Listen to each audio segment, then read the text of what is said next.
Assalamualaikum dan salam sejahtera. Saya Nazri Kahar. Ini agenda awal ini menjelang Kongres Ekonomi Bumiputera yang akan berlangsung tidak lama lagi, dan pastinya tumpuan akan diberikan bagaimana agenda permekasaan ekonomi Bumiputera akan diberi perhatian oleh Kerajaan Perpaduan ataupun Kerajaan Madani pada ketika ini. Walaupun ramai yang masih skeptikal apakah perlu isu berkaitan permekasan agenda Bumiputera ini dijadikan sebagai agenda nasional. Apakah yang sudah dicapai sejak pelaksanaan dasar ekonomi baru misalnya, antara yang popularlah satu ketika dahulu, adakah kita sudah mencapai 30% equity Bumiputera dalam pasaran? Bagaimana kedudukan Bumiputera dalam aliran-aliran utama pendidikan negara? Bagaimana kedudukan Bumiputera dalam pemilikan hartanah di bandar-bandar besar ataupun di kota-kota besar di negara kita? Bagaimana kedudukan Bumiputera dalam jurang ekonomi, sama ada yang masih tinggal di luar bandar, di pedalaman Sabah Sarawak, golongan asal misalnya, ataupun mereka yang tinggal di ibu kota? Adakah jurang semakin melebar ataupun sebaliknya? Bagaimana penyertaan Bumiputera dalam bidang pendidikan terbaru, misalnya ekonomi digital, ekonomi berasaskan kelestarian alam ataupun ekonomi hijau, dan juga bagaimana kita merangkum isu-isu pendidikan TVET. Jadi semuanya ini akan dibincangkan dalam Kongres Ekonomi Bumiputera. Tetapi untuk slot kali ini, saya akan memfokuskan bagaimana penyertaan Bumiputera dalam agenda ekonomi Bumiputera untuk Sabah dan Sarawak misalnya. Jadi Profesor Madya Teknologis Dr. Ramzah Dambol, Ketua Pegawai Eksekutif Institut Kajian Pembangunan Sabah, bersama saya pada malam ini. Assalamualaikum Prof, apa khabar? Waalaikumsalam, kabar baik. Terima kasih atas jemputan. Ya, apa yang signifikan untuk kita lihat kepentingan Kongres Ekonomi Bumiputera pada kali ini, khususnya untuk rakan-rakan dari Sabah dan Sarawak, Prof? Baik, kalau kita sebut tadi, Tuan Nazri juga telah pun katakan bahawa sebenarnya agenda Bumiputera ini adalah satu agenda yang panjang daripada dasar ekonomi baru lagi kan. Ya. Dan kenapa selepas lebih daripada 5 dekad, kita masih lagi perlukan agenda pemerkasaan yang sama? Itu adalah pertanyaannya Ya. kan. Dan sebabnya adalah kerana masih lagi wujud kesenjangan itu. Jurang tu masih ada, sebab itu dia masih lagi relevan. Sebab untuk mendapatkan satu fabrik masyarakat, satu fabrik negara yang duduk sama rendah, berdiri sama tinggi, saksama, itu adalah merupakan fundamental kepada nation building ataupun pembinaan negara bangsa. Ya. Now, saya fikir apa yang menjadi tumpuan pada ini adalah Kongres Ekonomi Bumiputera yang ketiga. Ini adalah 3 yang dianjurkan oleh kerajaan. Sebelum itu dianjurkan oleh orang yang bukan memegang political will. So kita anggap ini adalah yang ketiga lah dalam konteks rasmi kepada negara. Ya. Saya fikir apa yang menjadi tumpuan di dalam Kongres kali ini ialah kita ingin mencari apa sebabnya. Apa sebabnya sebelum ini kan banyak inisiatif yang telah dibuat, banyak facilitation yang telah dibuat, banyak dasar yang telah dibuat. Kenapa kita masih lagi tidak berada di landasan yang kita inginkan? Ya. Dan kita perlu menjawab itu. Saya rasa itu adalah tumpuannya. Sebab there is no use for us to move forward without understanding kenapa apa sebenarnya kegagalan kita pada masa akan datang. In fact, kita punya Perdana Menteri dan Timbalan Perdana Menteri pun menekankan tentang itu. Kata tumpuan kita pada kali ini adalah mencari sesuatu yang baru dan Ya. segar. Ya. Itu perkataannya. Ya, untuk move forward ataupun bergerak ke hadapan sesuatu yang baru, sesuatu yang segar, tetapi skeptikal masyarakat, khususnya di kalangan rakyat keseluruhannya, mungkin di kalangan bukan Bumiputera, menganggap kita sudah berbelanja berbilion ringgit, pelbagai polisi untuk menolong ataupun dasar-dasar afirmatif untuk Bumiputera, terutamanya dalam bidang pendidikan, dalam bidang keusahawanan, dalam bidang pemegang equity dan sebagainya. Tetapi kita masih nak melakukan agenda permekasaan agenda Bumiputera ini. Jadi untuk kali ini, apa naratif yang sesuai untuk kita jadikan sebagai satu paksi supaya ia menjadi satu agenda holistik untuk merapatkan kesenjangan ekonomi di kalangan Bumiputera dan bukan Bumiputera? Dan yang terkini apabila Perdana Menteri sendiri mengutarakan bahawa tidak salah untuk bukan Bumiputera menyertai Kongres kali ini kerana itu perlu juga dilihat sebagai sesuatu yang positif. Mungkin sebelum ini di kalangan pemegang taruh Bumiputera anggap ini hak kami. Kami hanya berbincang di kalangan kami.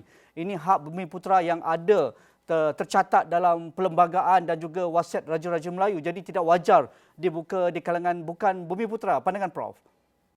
Saya suka soalan ini Tuan Nazri, yang mana kita kata bagaimana kita mahu membawa naratif agenda Bumiputera ini sebagai naratif nasional, bukan sebagai satu agenda kaum atau hanya agenda kelompok tertentu sahaja. Dan itulah memang cabaran kita.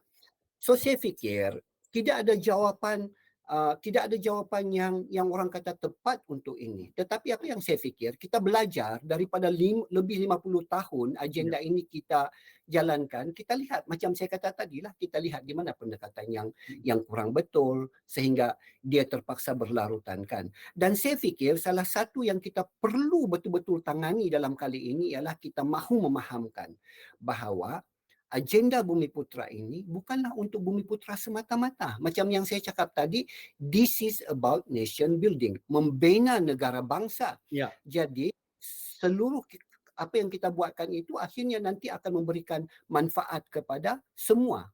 Kalau saya boleh bagi satu analogi lah, Tuan Nazri, kita sekarang ni masalah dia kenapa kita ada isu ini iaitu memerkasakan sebahagian kelompok dalam masyarakat kita sebab beginilah. Kita ada satu kek yang sangat besar. Betul.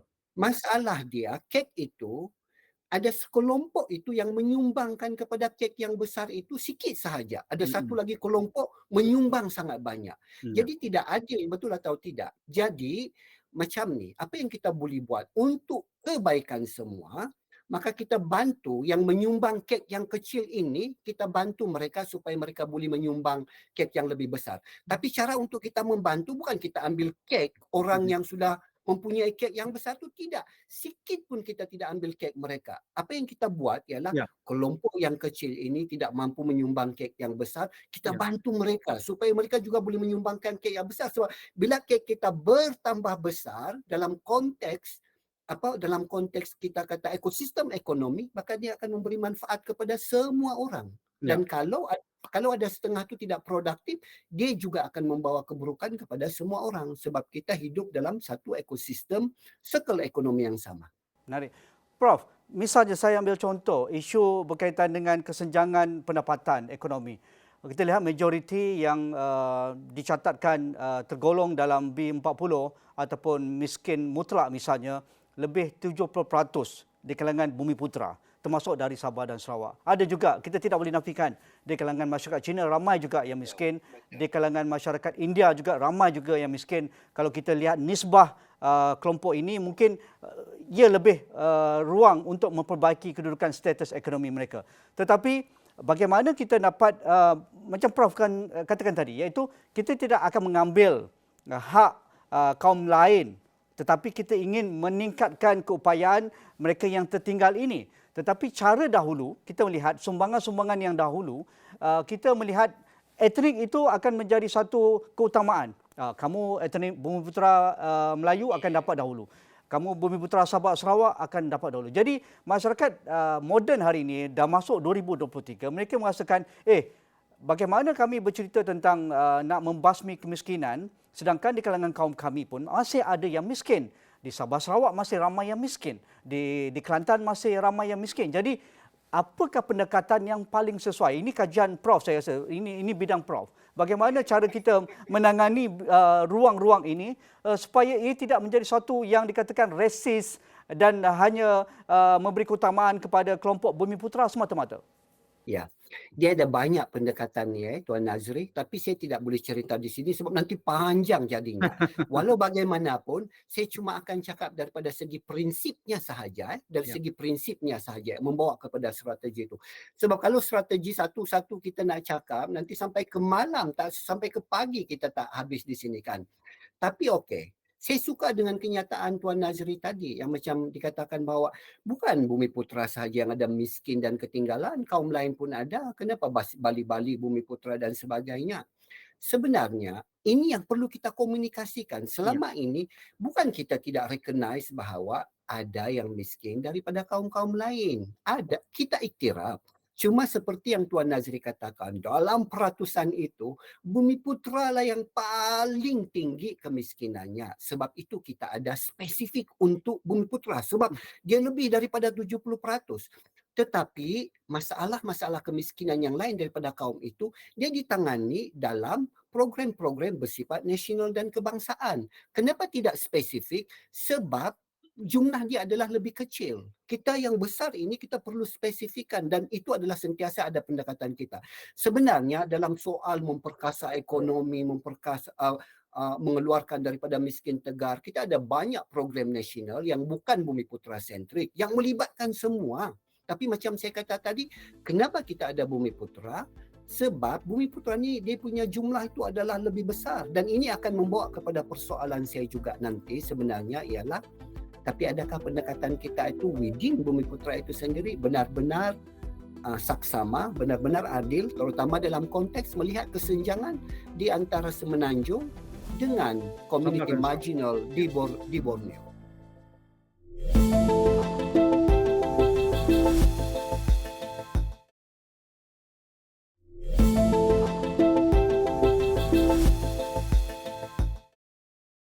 Prof, kalau kita lebih spesifik dalam hal berkaitan dengan ekonomi Bumiputera ini, ia juga berkaitan dengan bagaimana keseriusan kerajaan. Kerana kita tahu juga kalau hal berkaitan Bumiputera seolah-olah kita akan merujuk kepada peranan MARA misalnya, peranan teraju misalnya, ataupun peranan sebahagian dalam agensi-agensi kementerian. Tetapi adakah wajar dalam Kongres kali ini ia menjadi satu ruang yang tetap ataupun ruang yang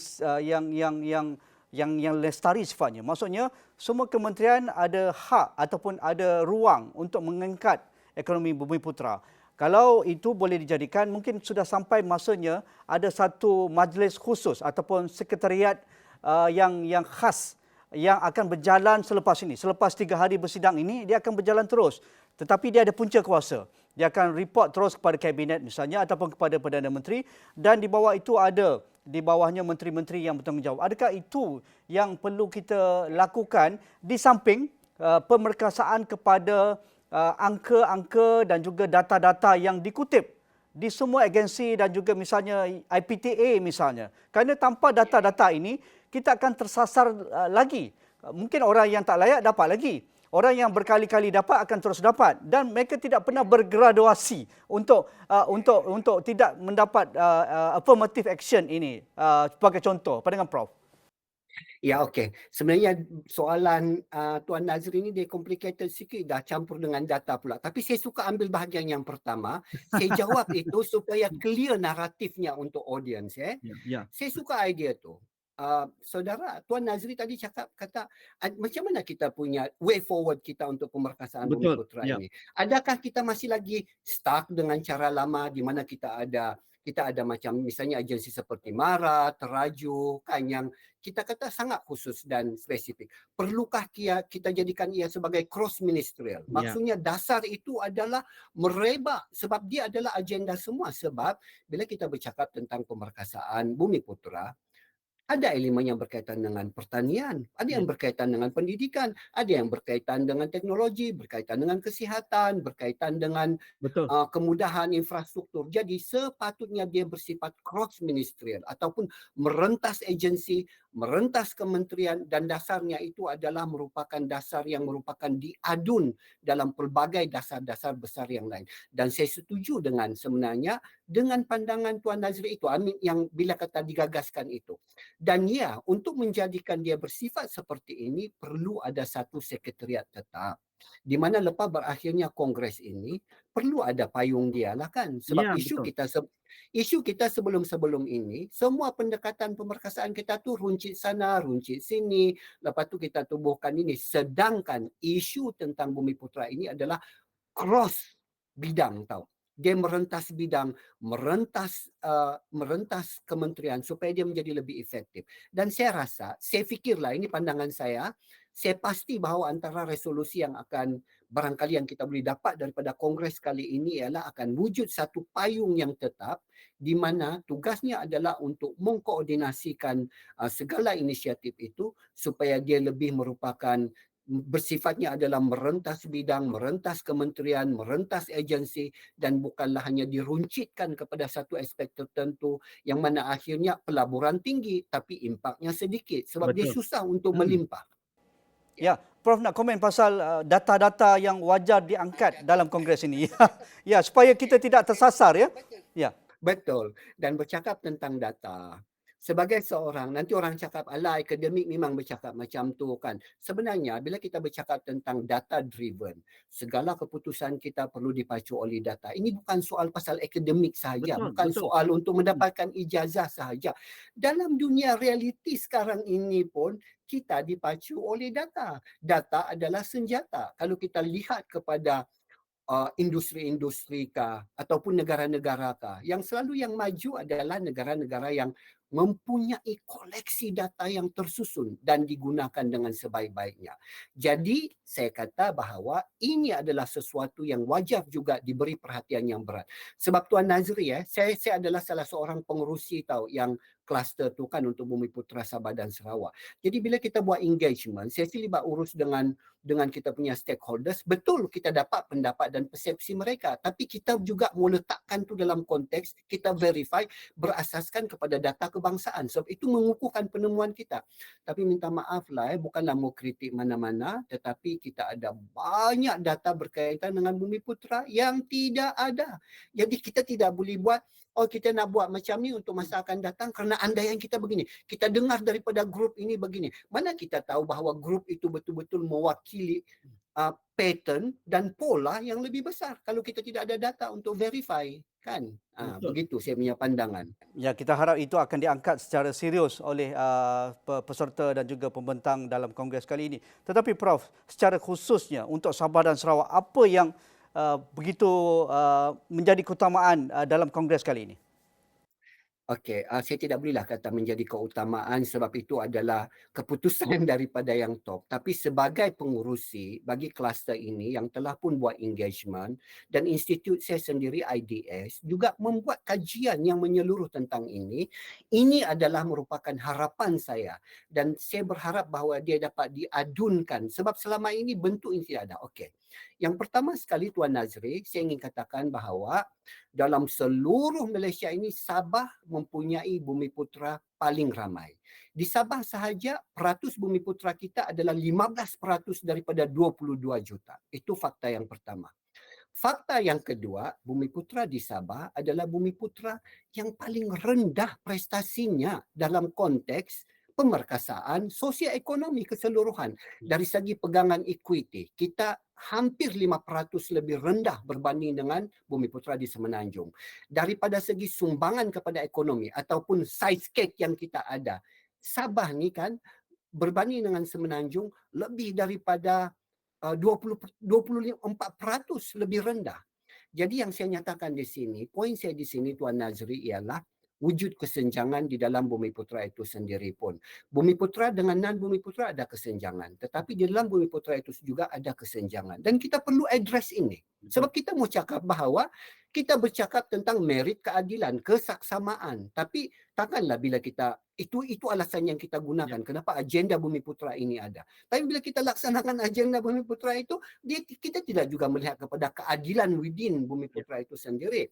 Jadi saya punya harapan ni Tuan Nazri ialah sepanjang kongres-kongres Bumiputera sebelum ini kan banyak kita punya inisiatif itu bersifat nasional. Maksud saya ialah dia dipusatkan di nasional. Peruntukan nasional, badan nasional, semua yang lain tu akan ni. Saya fikir sudah sampai masanya disebabkan seriusnya kesenjangan bagi negeri Sabah ini, sudah sampainya pada kongres kali ini mesti ada resolusi ataupun kita kata ekosistem yang dibina itu dikawal selia sepenuhnya oleh kerajaan negeri supaya dia dapat di-embed dalam kerajaan negeri dalam pembasmian kemiskinan. Kalau kita masih lagi menempel di peringkat nasional, saya takut jurang yang saya sebutkan tadi itu bertambah lebar. Betul. Kan?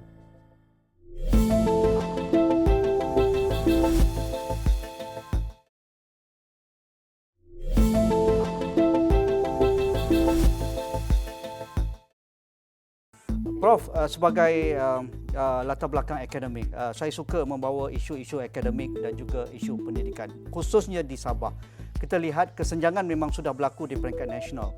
Apatah lagi apabila kita melihat angka-angka pasca COVID, anak-anak muda kita yang lepas SPM, ramai sekali yang tidak melanjutkan pelajaran ke peringkat tertinggi atau peringkat diploma ataupun ijazah. Kita pun tak tahu ke mana. Mungkin data-data ada tetapi tidak spesifik. Ya. Tetapi dalam hal ini, pendidikan adalah mobiliti sosial, Prof. Kerana tanpa pendidikan, pastinya ia tidak akan meningkatkan taraf hidup keluarga mereka ataupun tidak akan merapatkan kesenjangan kepada etnik lain dan sebagainya. Kerana kita tahu itu realiti.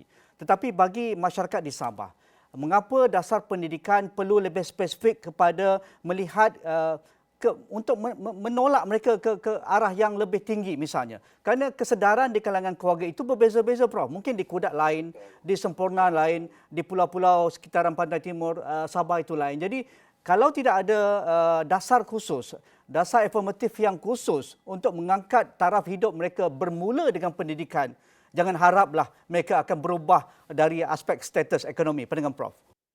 Saya suka sangat dengan kenyataan Tuan Nazri ni. Patut Tuan Nazri yang jadi pengerusi untuk Kluster Bumiputra Sabah ni. Payah. Tapi betul, betul bahawa pendidikan ini merupakan pemboleh daya utama. Dia adalah enabler. Sekiranya pendidikan kita ini tidak kukuh, maka yang lain-lain itulah sebenarnya punca-punca yang lain, kan? Dan memang di Sabah kita tahu, kalau kita bercakap tentang pendidikan, Sabah ini tercorot daripada segala-galanya, dari segi kemudahan, infrastruktur, penempatan guru, bahkan dari segi pencapaian. Sabah paling rendah daripada segi enrolment untuk STEM. Sedangkan kita tahu sekarang ni kita bergerak kepada ekonomi berasaskan sains, teknologi dan inovasi. Jadi macam mana kita mau bergerakkan? Sebab itulah antara yang telah dihasratkan oleh kerajaan negeri dan sedang pun diusahakan sekarang ialah supaya kita dapat otonomi bagi bidang pendidikan. Otonomi itu bukanlah maksud dia, kami mau buat kita punya kurikulum sendiri-sendiri. Kita ingin, tidak. Kita daripada segi pengurusan dan daripada segi hala tuju, sebab kita memahami, kita akan tetap align dengan nasional. Cuma kita mahu supaya dia dijalankan mengikut kefahaman tempatan. Sebab seperti yang Tuan Nazri katakan, di Sabah ni kompleks. Dan saya mau bagi tahu Tuan Nazri, 75% daripada penduduk Bumiputra di Sabah berada di luar bandar. Ini berbeza dengan demografi di Semenanjung. Dan kita tahu bahawa akses kepada infrastruktur, termasuk sistem pendidikan di luar bandar di Sabah, masih lagi. Dan itulah sebenarnya yang menjadi punca kenapa Bumiputra di Sabah, macam saya katakan statistik tadi itu, masih lagi sangat ketinggalan berbanding dengan Bumiputra di Semenanjung. Jadi itu yang saya kata bahawa pendidikan ini memang perlu diperkasa, tapi saya sebenarnya ada banyak spesifik strategi ataupun mekanisme yang saya mau sebut di sini, tapi saya kata terlalu panjang. Tapi kuncinya satu sahaja, dia mesti citra tempatan. Empowerment kepada kerajaan negeri itu mesti ada, dan perlu ada pemberian sumber yang lebih banyak lagi, sebab untuk merapatkan kesenjangan itu, kita tidak boleh kata bahawa perbelanjaan untuk 10 murid di Semenanjung begini, jadi 10 murid untuk di Sabah pun begini juga. Tidak. Sebab di Sabah situasinya adalah lebih mencabar. Ya. Dalam hal berkaitan dengan equity misalnya, ini yang terakhir Prof. Kita mungkin cara kita berbicara naratif dahulu 30% equity, 30% sampai kita menggigau lah, bermimpi lah, memang tak capai pun kan. Tetapi adakah wajar kita bergerak lebih dari itu? Misalnya memang kita mahu equity, tetapi misalnya dalam pendidikan kita dah ada enrolment yang bagus di peringkat pendidikan rendah, menengah dan tertiary, tetapi selepas itu mesti kita follow through. Di mana mereka ditempatkan? Di peringkat profesional, di bidang-bidang khusus STEM misalnya. Selepas itu mereka mungkin step up lagi satu langkah lagi, misalnya menjadi usahawan. Mereka menjadi buka klinik. Kalau dah ambil perubatan tu ada klinik mereka. Mungkin lepas tu banyak lagi klinik. Akhirnya mereka memegang equity dan juga penguasaan. Jadi adakah naratif-naratif sebegini yang perlu kita angkat berbanding hanya angka-angka yang mungkin boleh distort oleh pihak-pihak tertentu yang untuk menggembirakan sentimen-sentimen berbentuk begini, Prof? Ya. Saya suka dengan Tuan Nazri sebenarnya. Itu sebenarnya juga yang ada dalam berfikiran saya. Saya tak berapa obses dengan equity semua ni sebagai pengukur. Sebab pada saya equity ni boleh dimanipulasi. Yang pertama sekali bila kita bercakap tentang equity, kita bukan bercakap tentang masyarakat akar umbi. Kita Ya. bercakap tentang kelompok yang berada di atas sebab mereka itu saja yang pegang equity. Betul. Sekalipun katalah satu masa nanti equity kita memang 30% akhirnya kita capai. Benarkah ia membumi betul-betul kepada masyarakat akar umbi yang sampai ketutukan ataupun hanya sekelompok tertentu sahaja? Sebab itu saya cakap equity ini is misleading. Kadang-kadang bila kita sebut equity kita meningkat, kadang-kadang saya minta maaf lah, ini bukan saya mau kritik lah kan. Kadang-kadang equity itu datang daripada GLC kerajaan Betul. yang dipakingkan Bumi Putra. Mm. Dia tidak tulen. Sebab itu saya suka bahawa macam kata Tuan Nazri tadi, pengukur-pengukur seperti kadar pengangguran, berapa jumlah Bumi Putra dalam profesional ini dan ini, berapa kadar penyertaan usahawan, akar umbi di bawah tu sumbangan ekonomi dia meningkat ataupun tidak. Bagaimana kita dapat merendahkan kadar kemiskinan tegar, kemiskinan mutlak atau kemiskinan relatif. Saya fikir ini adalah merupakan ukuran-ukuran yang lebih mencerminkan tentang kedudukan dan situasi Bumi Putra kita yang sebenar-benarnya. Bukan saya kata equity itu tidak penting, bolehlah diteruskan, mau teruskan matlamat equity itu. Tapi maksud saya ialah dia perlu diperluaskan lagi supaya kita benar-benar dapat gambaran sebenar tentang sebenarnya Bumi Putra kita ni berada pada status mana. Sebab itu Tuan Nazri, untuk di Sabah dan Sarawak, saya pengurusinya kan, saya kata kita jangan fokuskan kepada equity, saya kata. Kita fokuskan kepada sumbangan masyarakat Bumi Putra kepada ekonomi, saiz ekonomi itu sendiri secara keseluruhan. Sebab dan kita juga lihat kepada sampai ke akar umbi bagaimana penyertaan mereka dalam sektor pendidikan, dalam sektor ialah ekonomi-ekonomi yang terangkai dengan begitu luas itulah. Ya, Prof, kita belum cerita pasal rent seekers, Alibaba ataupun free riders kan? Betul. Banyak lagi kan. Okey, terima kasih. Saya harap saya dapat jumpa Prof di Kongres di PICC. Terima kasih. InsyaAllah. Terima kasih Prof Madya, Dato' Teknologis Dr. Ramzah Dambol, Ketua Pegawai Eksekutif Institut Kajian Pembangunan Sabah ataupun IDS. Jadi itu saja untuk malam ini. Sekian. Assalamualaikum. Kita jumpa lagi.